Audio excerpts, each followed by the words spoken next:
Yes, it's a week before Rosh Hashanah, and yes, this is the weather. The mountains probably got some snow last night. It is the winds of Elul, both practically and spiritually, have rolled into Montana, and we're getting a little touch of winter, and it's Parshas Nitzavim. In Parshas Nitzavim, it says, "The Shafta Ad Hashem Alekecha," you shall do tshuva, you should return to the Lord your God.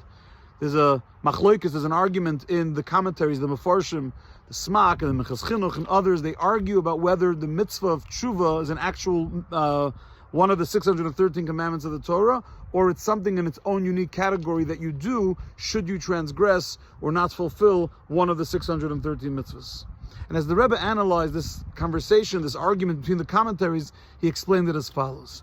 There are 613 commandments which reflect the 613 spiritual arteries, limbs of the spiritual well-being of the Jew. You transgress one of the 365 negative prohibitions, you don't fulfill one of the 248 positive commandments, you're affecting the organism as a whole. How do you fix that? It's sort of like a spiritual stem cell treatment. What is stem cell treatment? You go somewhere deeper, you take something from within the person and you fix it up.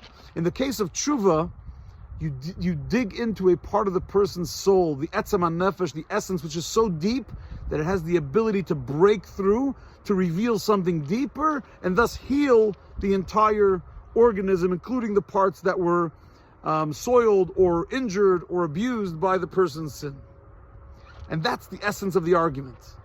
One opinion is that if you're digging so deep into your core, it's something that's way out of the league of the 613 commandments. You can't command that depth. That depth has to come from itself. The challenge with that is that you go so deep and you feel so connected and you awaken within yourself something so powerful, sometimes you remain aloof. Sometimes you feel so spiritual about it that it doesn't actually translate into how you live your life, into the practical observances. It digs so deep, so essential, and you feel so connected at the core that it may not manifest itself in the practical.